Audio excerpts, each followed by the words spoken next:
All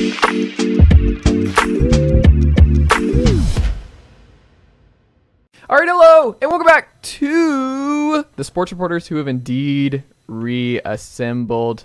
Bobby Silverman up there in New York City is dancing. It's sunny in New York. It looks pretty good. His Knicks are back, as many people are saying, shutting down the Cleveland Cavaliers. Yeah, we're posting this before Game 4 here. Bob, I feel like you're feeling pretty good. The Mets are good outside of Max Scherzer being banned for 10 games, but pretty good. Aaron Rodgers, your favorite quarterback, many are saying, especially online, offline, all the time. And the Knicks are good. Things are great. What jocular, ribald commentary we're jumping into right away. The Lord giveth, the Lord taketh, Bob. You can't enjoy Knicks returning funness without the Jets being the Jets. That's just how it works. You the Jets are always the Jets, though. That's true. I'm sorry. We are 5 days away from the most holy and sacred days of the year. Well, we'll get to that, Bob, because we have some draft stuff for you. I know you've been grinding the tape. I know you have your multiple tabs. I know you got Dan Brugler. And, oh, man, Andrew, he is just all in on this.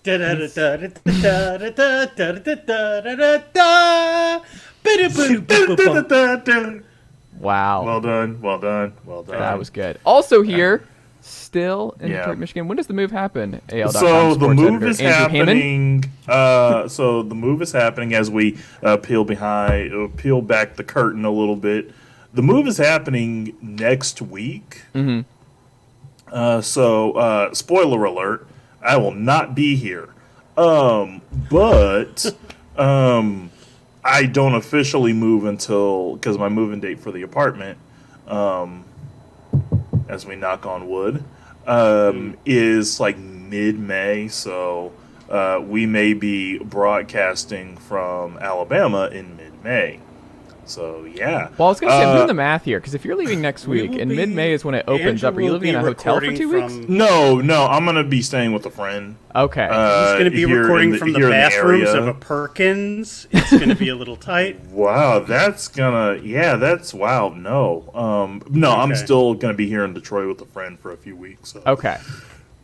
There you go. All right. But the math was not great. Tell us about your new apartment. What kind of apartment did you land? It's probably gonna be the same as here, 2-bedroom, because I need an office to get my stuff done as a professional journalist. Let's see. I'm also kind of stressed out. Why? Draft week. 2, trying to organize a move. 3, the Eastern Conference first round. A little stressful. A little more stressful than I want. You know it's not stressful, though? On your plate. Let's see. Tottenham has completely just crapped the bed and is going to fall out of the top 6. So I love that. No. Liverpool taking care of business late. Oh, my God. Oh, go away. Let's see. What else? That's about it. Yeah, everything's... I might be a curmudgeon today, so I'm just going to embrace it because everything's terrible. Everything's awesome, actually, because Alabama sucks again, which is cool. Okay. Are we having that conversation? No, I just wanted to throw that out there at the top of this show, because you're going to be covering a bad Alabama team, which is fun. Wow. Oh, wow. Okay. I am so ready for Tennessee in Tuscaloosa this fall. I am so ready for 49-14. Are you? Is Peyton Manning walking through that door? Joe is walking through that door. Is Rick Clausen walking through that door? Is Casey Clausen? Rick? I was going to say, you went Rick before Casey? Well, I mean, once again, when's the last time Tennessee has won there? Well, they almost did with Jonathan Crompton in front of the program, where Terrence Cody blocked the kick. Yeah, I remember watching that live. Yeah, look, I think Tennessee's going to be halfway decent this year. Yes, Bob, this is a college football minute, so just to take your time. Real quick. Look, Tennessee, they're going to have a fantastic season. I mean, they're going to run into Georgia and just get absolutely super get them at home kicked this year, into so I think it'll be close. I think Georgia-Tennessee will be close this year. Maybe. I mean, look. It's not Todd Monken running that offense. It's Mike Bobo, baby. It's not Stetson Bennett terrorizing me with bootlegs. It's me, Carson Beck, the statue back there. It's going to be close. If Alabama can get the right quarterback in the portal, I think they'll be fine. I don't think so. Tommy Rees sucks. Like, it's just one of those things. I don't. Well, okay. So here's the thing. Mm-hmm. I will defend Tommy Rees in this sense. Mm-hmm. One, if you look at what and I said this when he got the job, is that he's basically going from a Lexus to a souped up sports track ready, BMW. Wow, Like, Lexus is not going to be a presenting sponsor of the podcast anytime soon. Absolutely not. But I'm saying, like, it's nice. It's like, it's nice. It's great. But now all of a sudden, everything in terms of talent, in terms of depth, is upgraded at Alabama. So, like, there's a difference between putting a scheme together for essentially one skill position that actually can catch the football at Notre Dame, which is tight end, and now all of a sudden you can expand a Nick Saban offense with more weapons. I don't think so. We watched that offense last year. A lot of those receivers out the door. Jahmyr Gibbs not in that backfield anymore. They can be gotten. They're downgrading at the quarterback spot. I'm not worried about Alabama this fall, Andrew. They'll be. Here's the thing. This is why, if anything, this is why, like, Nick Saban, there's no pressure on Nick Saban this year. Oh, I disagree. No, there's no pressure. I'm not saying job status pressure, but I think this is one of those where the Bill Belichick type season where he did a heat check. This is his Matt Patricia as OC hire, Tommy Rees. This is what happened here. Bill O'Brien, Lane Kiffin, Mike Locksley, these are all great offensive minds. This is a miss. He couldn't get his guy. What? Who? I mean, anyone. Like, even Cliff would be more fun. Like, they went a step back. You went out. Here's my thing with Cliff. Okay, here's the beef I have with Cliff. If you put Cliff in that USC offense, or if you put Cliff in that Alabama offense, he's running Nick Saban's offense. It's not like the OC goes and takes their own playbook. No, you're running Nick Saban's offense. Yeah. So I don't know if Cliff would have worked. I think Cliff would have tried to make it work, but at the same time, Cliff, if you saw Cliff at Texas Tech, you understand that he's kind of like that old school manager where it's like, I'll let you go for as long as you want to go on. Like, what's a pitch count? Never heard of it. Throw it again. Yeah, Nick's not gonna. No. So have fun in L.A., Cliff. That'll be. I mean, he's got a good gig. He's working 3 days a week, living in L.A. Like, he's going to be on the beach a lot. He's getting paid a lot of money not to really coach full time. Cliff's got a good gig. So this basically, is a good spot for him. Is he going to be college football's version of David Duchovny in the? Okay. Basically, yes. Yeah. Bobby. Okay. Yeah, Bob. We're done talking. We're done with our college football minute, minute, and it's time for your Knicks, who are up 2-1 in this series with Cleveland. It sounded thrilling. Yes, it was enthralled. But Knicks basketball, which we'll be publishing this after probably we learn the results. No, I'm publishing it right after we get out of here. So it will be. I'm going to publish this one right away, and we're not going to spend a bunch of time on Knicks Cavs because, like you said, Game 4 happening at 1:00 Eastern time here. But Bob, Knicks are up 2-1. Jalen Brunson's been awesome. When you look at this group, mostly yes. But the home atmosphere is great. When the Knicks are good, and they're just when Madison Square Garden is rocking, it's a fun time. It's a fun experience. It really is. Yeah. What has surprised you about this series? What has gone the way you expected, and what has gone in a way where you're like, I did not see the series playing out in this fashion? Whether it's a matchup, whether it's a coaching style, rotation choices from Tibbs. What do you make of all that? I think I think the biggest thing of this is really getting down to the details. I didn't realize how the lack of depth that Cleveland was missing behind their big. They're about behind 4 of the 5 starters. The Allen and the Mobley group are both awesome defensively. Garland and Donovan Mitchell can often get a bucket whenever they want. They're both incredible playmakers, ball handlers, and shot creators. But after that, things get a little dicey. And the Knicks have done a really wonderful job of exploiting the fact that they don't have even anyone resembling a two-way player in the 5 through 7 slots in the rotation. Isaac Okoro, after pretty much a game and a half, has pretty much been booted from the rotation.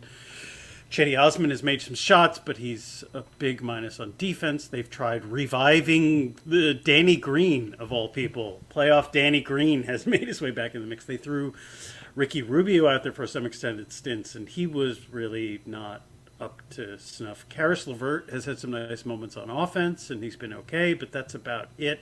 The Knicks have decided, look,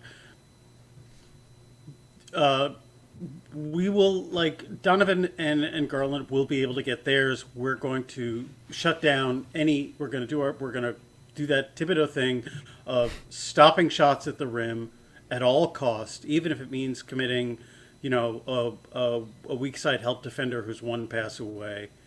And they will live and die with the results of those 5 through 7 guys getting open shots. And they think that the math over time will let it play out. I really, I hadn't watched enough Cavs games to really see that, but that's a problem. The Cleveland really did empty its clip getting Donovan Mitchell, and they right now, give them a year or two.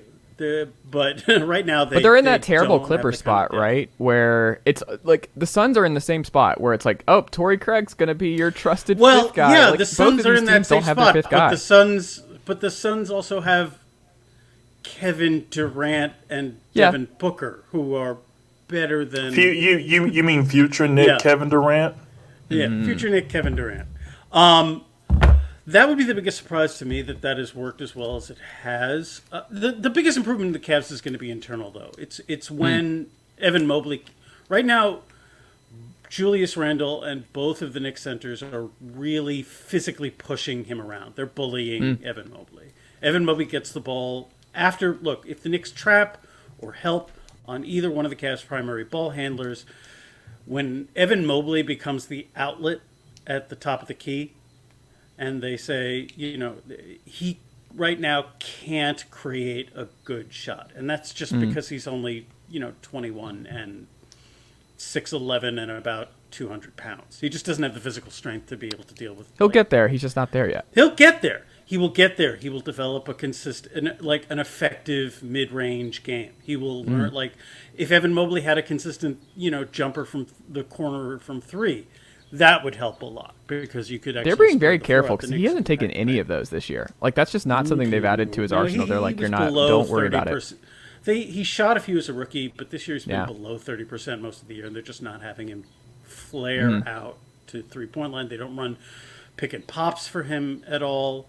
They don't run, and didn't New Jersey do this with Brook Lopez early on? I feel like in his career they waited a couple years before he branched out and became a really good 3-point shooter. It was the Jason Kidd season, the first successful Jason Kidd season. They told Brook Lopez, "You're shooting threes," and he's like, oh, "Okay." He was a vet by that point, yeah. Yeah, he was already an established 20-point a game scorer. He was their.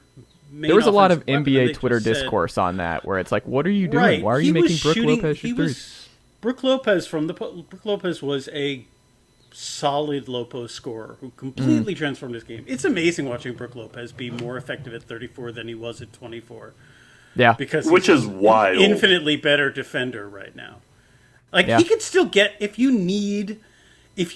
a possession breaks down and you have to, and the only option the defense gives you is to dump it to Brook in the post, he can still score from there. Those skills haven't atrophied or disappeared completely. They're not cluttered. When you watch the Bucks with Giannis and Brook, the fact that they've never had issues with spacing and stuff, that would have been insane to think and they can do it with 5 years ago. Bobby Crazy Eyes Portis, who can also stretch the floor a little bit. Yeah. Not Crazy Eyes. Andrew, do you think the Knicks are going to win this series with the Cavs? Put that evil on me, Andrew Hammond. Don't put that evil on me, Andrew Hammond. The longer the series has gone on, yeah, I think I absolutely think the Knicks will win this series. Because when I look at Cleveland, like New York got exactly what they wanted in that split in Cleveland.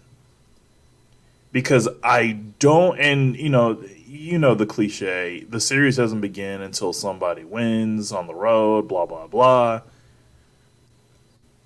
I worry about the Cavs in New York more than I worry about the Knicks in Cleveland.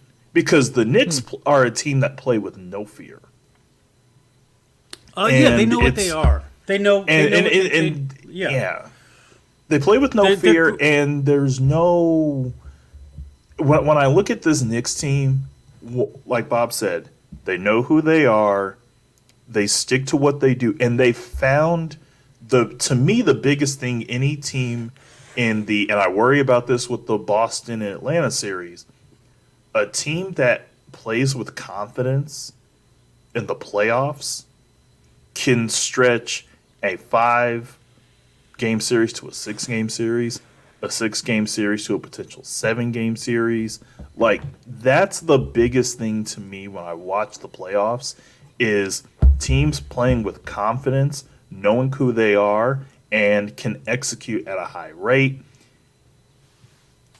I think the Knicks win this series. And it wouldn't shock me if I see, and I know they have the injury to Oladipo, but when Miami is playing with confidence, Hero also is out. That's going to be absolutely. But it's also, once again, when a team is playing with confidence. Look, if Giannis, it's yes. Let's all genuflect the floor heat culture, blah blah blah. Playoff Jimmy, etc. When assuming Giannis comes back and is a reasonable facsimile of his usual self, I don't think the series is going to last long. But that's not. If there was ever a team though and a culture to make it last long, even with Giannis coming back, it would Miami will put up a good fight. I just don't think a healthy Giannis. If it goes 6, I wouldn't be shocked. Yeah, No. I don't know, but also, well, it has Heat, to at Knicks, this point. Miami's up 2-1. If Milwaukee's going to win, it's going 6. Yeah. Heat Knicks in round 2 would be a mess without Tyler. And all of a sudden you realize. Yes. You realize, that is absolutely out of like 1997 to 2007 Eastern Conference basketball. But that would actually be really fun too, because if you get Celtics Sixers as a bloodbath for those two teams, it's love lost there.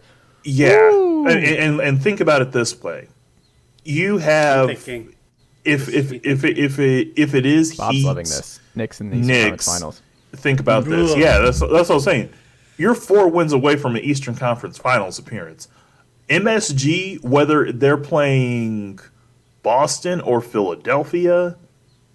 I mean, Boston is what we want, right? Like, we want Boston Knicks in the Eastern Conference Finals at this point. That'd be fun. Well, look at Bob. I would be so annoyed. I'm already annoyed with the Hawks series. Why? Sadiq Bey is him. Sadiq Bey is the 4 who was promised. Capital H, capital I, really... capital M. I have been writing the Sadiq Bey should be starting and is the long-term answer at the 4 for the Hawks all year long. And what he did in Game 3 was sensational. Quinn Snyder pulling out the Sadiq Bey. Let's ride. No John Collins in the fourth quarter. This is why I was very upset at Boston losing, because all of a sudden we have possibly the worst thing. It's the worst thing in sports imaginable. Atlanta. Is it Al Horford moving screens? Atlanta sports fan delusion is alive and well, and I'm just like, they're gonna be happy.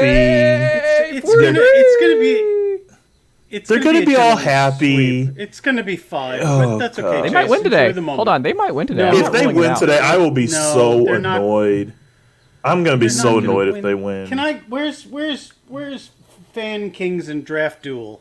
Where's my app? I need to place a bet on this. Well, good just go weekend to the for that. Lions. Just go to the Lions facility down the street from my. Okay, yeah. They'll be able to point me in the right direction. That's true. Also, betting in sports. Great job, everybody. Just It's great all job. going well. It's gonna get worse, and I've been saying this for the longest time. And you know what? I'm not even gonna say anything anymore.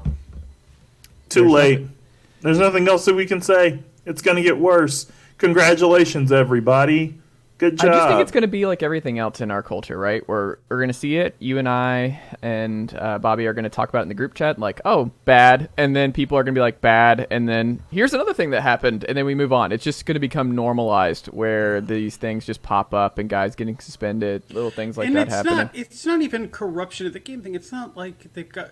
I don't think we're going to get to the point where players are shaving points. Right. I don't think we're going to get to a point where players are shaving points, but it's going to be fan addicts is a good backlash on a player. That's what I'm worried about more than a player shaving points, because I don't know if you guys have noticed, but like the post-pandemic fan interactions have become a bit more brazen, and to me that's very dangerous. Because I'm just like, I know people were all cooped up, but like, damn, have some sense. And with this betting public who, like, there is a weird, I don't know if it's because it's the generation or accessibility, but sports fans now, when it comes to betting, it feels just very, very weird that some of the most unhinged sports fans are now going to include money in their unhinged fandom. And to me, that's what I worry about more than anybody throwing a game. Because I don't think athletes will actually throw games, knock on wood, unless the money is absolutely there. Like, it's got to be an elaborate scheme. Bob, your draft favorite of the week. Who have you been just all in? We had Brian Branch a couple weeks ago from Bobby. Who is it this week? Who are you like, love this guy? Love what I've been reading and hearing about him. To me, Minnesota center John Michael Schmitz. Oh, I Second didn't have round. this on my bingo card. Okay, make the You case, know what, Bob. Why do Bobby you love going this man? O-line? Okay, I see Yeah. you eating the tape. For me, double down on. For me, there's a non-zero chance the Aaron Rodgers trade might get completed before the draft. Maybe. I mean, if they're going to include the extra second they got from Cleveland in the Elijah Moore trade, I think the reason for doing that was to have a little bit more draft capital to appease the Packers' brain trust and get them to finally pull the trigger. From what I've How does he read fit on with the Ryan internet, Tannehill, though? Are you going to play two quarterbacks at once in New York? What? Like, I still think Ryan Tannehill is the one who ends up in New York. The longer this goes, the more my just, I'm squinting at you. I'm squinting because it's okay. No, it's not going to be Ryan Tannehill. No, don't worry. It's going to happen. We had this. For those who can't remember the past, the Favre trade in 2007 took just as long as this one did. Well, but it was But he was also retired, post. wasn't he? It was also post draft. Yes, and post-draft, we had he nothing announced else his going on during the retirement. summer. We had nothing a else whole going on summer during of the that. summer, Bob. Well, we got you off track, Bob, though. What about this Minnesota center? Because Andrew is all perked up. Andrew is ready for this Minnesota center tape. Is this someone you want for the Jets? Or just someone in general. For the Jets, they need a center. Yeah, they need help in the interior. Is he a first round Schmitz- guy, second round guy? What is No, but he's an early second. They might have to Okay. spend some draft capital to trade up, but he's a plug and play starter at center. You know, physical, good hands, moves with his feet, strength to move blockers. You know, better. I think he's better against the pass than the run, but that's okay because Rodgers. I'm excited about that. I think they will go for him. There's another Wisconsin center who I haven't read as much about who's good, but I'm excited for them to double down. Whichever of Broderick Jones, Paris Johnson, and Peter Skoronski is available at 13, grab that O lineman. double down around 2. Maybe Caleb Kajansky, I'm not sure how to pronounce his name, is as the DT in the second round if he falls. Brian Brissy also has been dropping out of the first, but he's got a first-round grade. He's got some performance issues. You need the hog mollies, is my point. That's my draft strategy for 2023. Hog mollies. Big dudes. You want some hogs. Some big hogs over there Large in New York. lads. Large mobile lads. That's what they need. That's what they need. They need to build in the trenches. Howie Roseman knows what I'm talking about. He does. I would prefer for that to be the case for Atlanta, but I think they're good. Like, I'm terrified that Bijan Robinson is now the betting favorite at number 8. He is? Falcons. Yes, he is. Are you looking on Predicted? Where are you getting this information? Pro Football Talk this morning. Yeah, once again, I'm not trusting Pro Football. Hold on. I'm a Florio guy. Peter King guy. Okay. Oh, no. I was thinking Pro Football Focus. No, I like Pro Football Talk. No, Pro Football Focus I don't think no. I would be very surprised if Atlanta, which is, needs more guys before they can talk about adding a running back. I was going to say, like... Porterell. They still got Tyler Algier. Why do they need the running back? I don't care how good he is. Arthur Smith loves running the football. It's not like he won't be used. Like, Bijan will get carries, and that is a nightmare if you're able to rotate those 3, because Cordell got banged up last year. Like, he's not a every down guy anymore, but he's a good third down back option. Algier came on at the end of last year. I don't like it. But they're going to block, and they're going to run. I don't like it. I don't love it either, but... They don't have a pass rush. They don't Hold on. Calais Campbell now in the building. No, he's what, 48 years old? I think we're the same age. I think Calais and I sorry. He mentioned. Well, Jeff. Okay, here's the thing about Jeff Okudah. Maybe I don't know. Atlanta is in a weird spot. How is it weird to be the NFC South favorites? A Super Bowl dark horse in the NFC going into next year. Okay. Desmond Ridder is number 9 now. He's back to his bread and butter. He's back to number 9. We're all in, Andrew. Healthy Kyle Pitts. Drake London building off Rookie of the Year. Atlanta fans' delusion is just... why? Why do people do this to yourselves? Also, that division... Just put that division on PAX or Ion or whatever network the Pac-12 is going to be on. The CW. Yeah. Oh, well, either. Yeah. Seriously, though, I do not. Atlanta, I would say maybe Detroit. Like, there's such a weird, like, hey, we could go for a quarterback next year, but what are we going to do in the interim? And it's like, guys, just stick to one game plan and go with it. Don't sit here and be like, well, we could do this, we could do that. It's like they're playing really crappy hands of poker, and it's just like, dude, nobody cares. Like, do not overplay your hand and try and get fancy with this. Like, for some teams, just draft the highest guy available. Or just draft, like, whoever's highest on your draft board, just get that guy. Don't play 2-3-dimensional chess when everybody's looking at you like you have no idea what you're doing.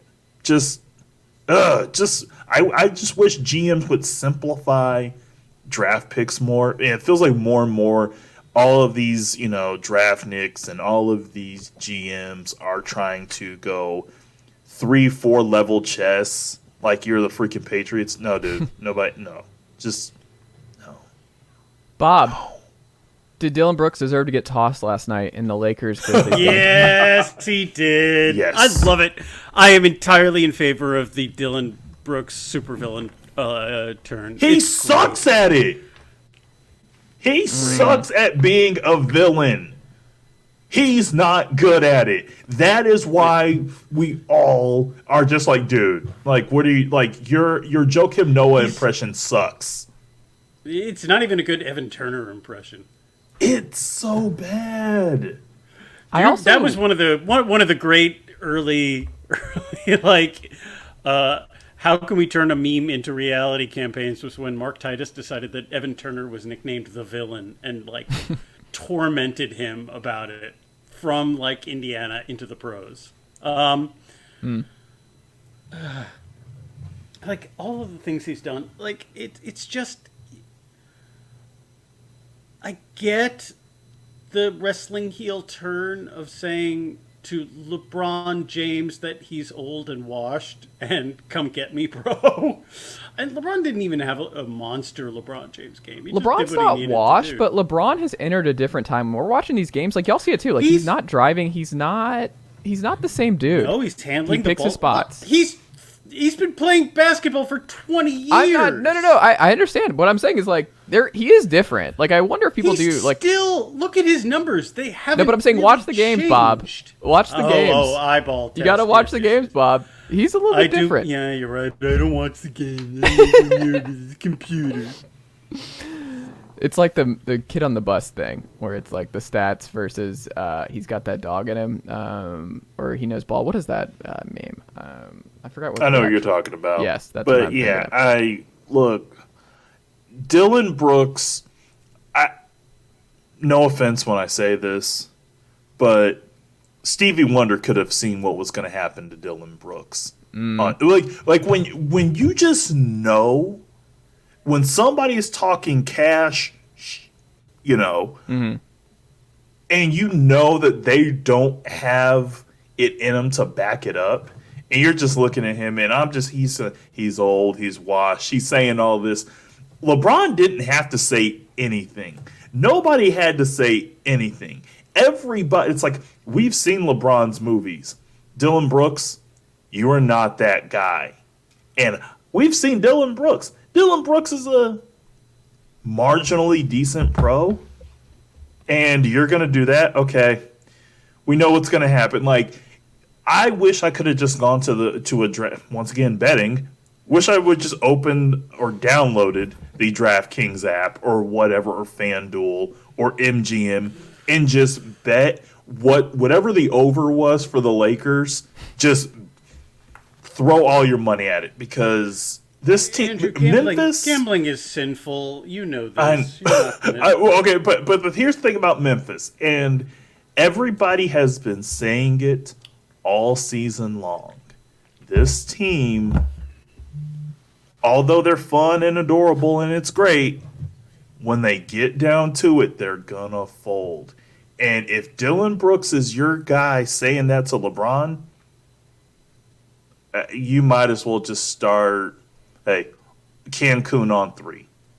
Like, Jovan, friend of the pod, he tweeted this out ahead of the game last night. He said, quote, Dillon Brooks' comments about his defense on James aren't based in reality. According to NBA.com, James has scored 26 of his 49 points against Brooks, shooting a sizzling 61.1% against him. Brooks has been more of a net than an agitator.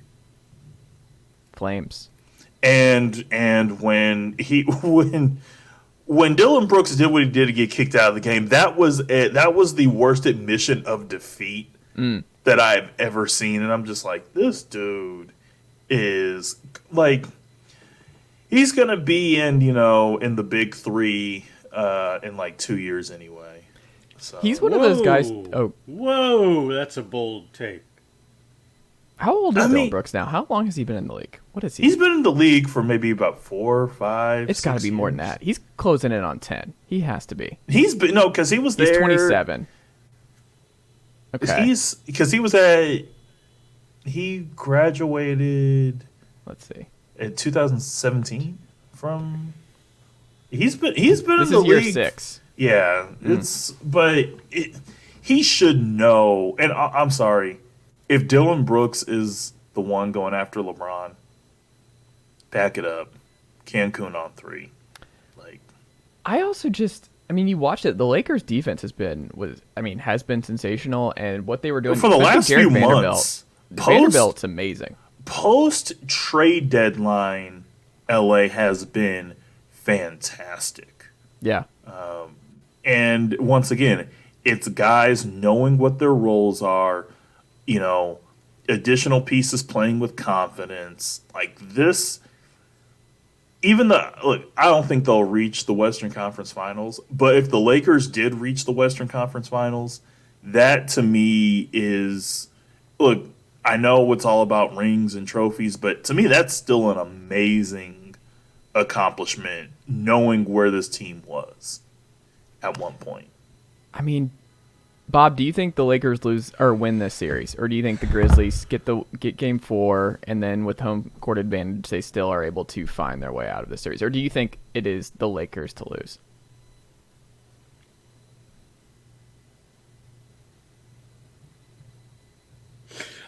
Yeah. If I think the bigger problem for the Grizzlies is the fact that they don't have Steven Adams and they don't have Brandon Clark, and they've had John Morant in and out of games. Let's all of the capital D drama and the trash talking and all of that. It's a lot of sound and fury and signifying nothing. The problem is that the Lakers give Rob Pelinka credit, a sentence I never thought I'd say, but give him the credit he's due here. He did do a very solid job of taking what was a top-heavy and ill-suited roster to LeBron James's talents, whether or not you want to say how much they've diminished. The conversation for another day. But he did do a good job of doing what every GM has done when it comes to putting in role players next to LeBron James. Got guys who are, again, two-way players, guys who can shoot in particular, and guys and wings who can defend. That's what they've got. LeBron is going to be able to create. Anthony Davis can score from all three levels. And around him, they've got, again, D'Angelo Russell. You need to respect him from the perimeter. Same thing for Malik Beasley. Austin Reeves has been arguably, their fourth best player.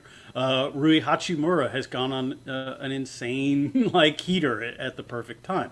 Right now, they're just more talented than Memphis. Again, Adams and also Brandon Clark allowed Jaren Jackson Jr. to freelance on defense and not have to be the be all and end all covering up for Morant, who's not a great defender, and all the other leaks in the Grizzlies defense. So especially in terms of getting the Grizzlies second chance points, which they are just not getting right now because they don't have the horses to battle on the boards. So just in terms of pure talent, I think the Lakers are probably going to win. I think in one betting pool, I think I was the only person to pick the Grizzlies. I really thought that John Morant was just going to go off, but missed. He waited. He went off in the fourth quarter. I mean, it was pretty amazing what he was doing. When Jaw's cooking, it's fun, but it took a long time. The game was really over. Yeah. That first quarter was a nightmare. There's still a non-zero chance that John Morant could just go full Super Saiyan on LA for the remainder of the series, and they win it in 6 or 7. I got a question for you guys. Mm-hmm. Yeah. If the Grizzlies had a veteran presence on the bench in the rotation, are we having these conversations? I think Steven Adams playing would have made it. Yeah. There's your veteran right but there. to me, I don't know. Look, I love Steven Adams. He's great. But I don't know if Steven Adams is the guy that's going to get in somebody's face. Well, I mean, I don't think Dillon or it's not even just getting in somebody's face. It's just pulling them aside, getting everybody in line. I don't know if Steven Adams is that guy. For the last 2.5, maybe 3 years, the Grizzlies have played with this exact kind of frenetic, often chaotic, occasionally self-destructive emotion / vibe. I don't think you can. I don't care how much veteran mentoring a sage leader might bring to that locker room. This is what they are. And they're a very fun team when it works, but they're just a lot less fun when it doesn't. Again, if we're talking about knowing who you are as a team, this is who they are. To me, there's no one singular presence who would make that significant difference. Again, I think Steven Adams' ability to set screens for Bane and Morant is far more important than him saying, Crikey, settle down, mates. Or that's my terrible New Zealand accent. Doesn't sound like that. Well, also, just him being able to keep Sorry, Jaren Andrew. Jackson out I of... apologize. I'm sorry. Didn't happen. Delete it. I'm not Didn't doing happen. that. It happened. Just him being able to absorb a lot of this contact, because like Anthony Davis has just been thriving down low in this series. They don't have the size to really handle. And Jaren's good. It's not his fault, but he's just fighting for his life down there. He's Jaren's the only good. one. Yeah. Jaren's good, but it's just him. Yeah. Yeah. I still think the Grizzlies win in 7. I still think they're a different team at home. I can see that. Sure. Yeah, they could. They steal the next game, then it's best of 3 with the Grizzlies having 2 at home. Sure. Yeah. I think Game 4 is critical. If they go down Game 4, then I think it's over in Game 6 in LA. But yeah, that's to me. That's where for the Grizzlies, win Game 4, because if you don't win Game 4, we've seen how fragile mentally this team is at points. You'd be down 3-1. yeah. Yeah, dog. I don't know about that. And they're also a different team on the road. Like, you go through the road sets, and in LA especially, it's just been a house of horrors for them. Yeah, I don't see it happening if they drop Game 4, but if they win Game 4, I think they win the series. Series is up in the air, yeah. Yeah. But we'll see. The West is wild. The West is so open across the board. Outside of Timberwolves. I would say, Bucks, Minnesota, Denver. That's got to be frustrating, too, if you're Timberwolves fans. Shout out to all of our OG Timberwolves bloggers. But losing an important player to punching. What was it? What did he punch? When he was walking out in frustration in the Rudy Gobert fight game with Kyle Anderson. I thought he punched a wall. Did he punch a wall? He punched a wall. It was, Yeah. It was one of the McDanielses, I think. Yes, the good one who starts. Yes. Jalen McDaniels, not Jaden. Yeah, Jaden's the one who doesn't play and is not good for Charlotte, right? He had some moments for Philly. He had some nice moments in the game yesterday. He's a talented young. Yeah. I like the McDaniels. There you go. The McDaniels. the McDaniel. Mm-hmm. Yes, the McDaniel. Exactly. No, I mean, look. This is what you wanted to do, Minnesota. Congratulations. I hope it was worth it. We get one of those like every 3 or 4 years in a professional sport. How the Timberwolves are going to dig. Kyle, turn the TikTok camera on. They kind of have to trade Rudy. They have to dump Rudy, right? They have it ain't working. It's not working. I mean, I applaud. We had a conversation this summer, which I applauded them for going for it, for zigging a little bit when everyone's zagged, for going with 2 centers in an age when everyone is trying to load up on, multiple, as many 6'5" to 6'8" wings as they possibly can. So I thought that was cool and interesting and different. But not that guy. Wrong guy. Wrong kid died.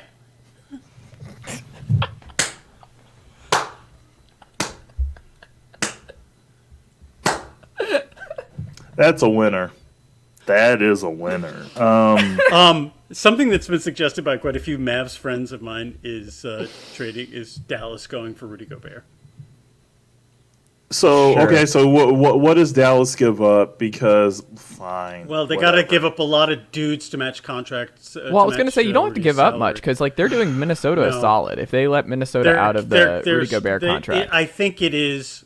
I think it's something along the lines of their unused contracts, like Dwight Powell, Davis Bertans, and maybe they need to put Tim Hardaway Jr. in there to make it work. And you say, give us a protected first, and we call it a day. Rudy Gobert, Luka Doncic, and Kyrie Irving. What could go wrong? Congratulations. What could possibly go wrong? Congratulations, Dallas. Being coached by Jason Kidd, who we've already learned via the owner is not going anywhere. Mm-hmm. Well, that's the tempest in a teapot we're putting together. Here's the thing I'm super excited about. This team is gonna, if that trade went down, it would be, how long does it go? Maybe 1 or 2 hours. Oh man, Dallas is a contender in the West until everybody just joins me in the So they're going to be fighting for either the 4 seed or the 7 seed.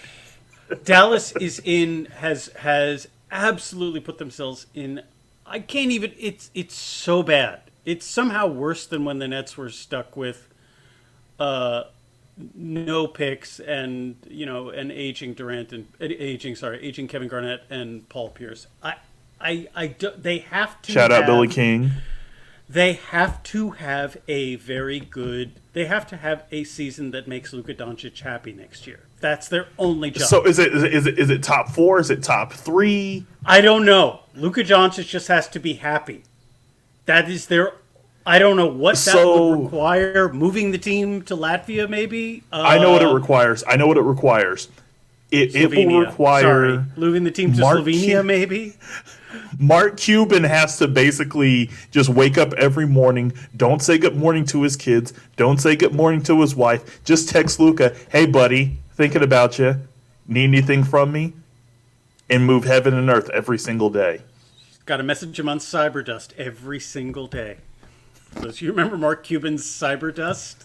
I do remember that. Oh man, that's a wow.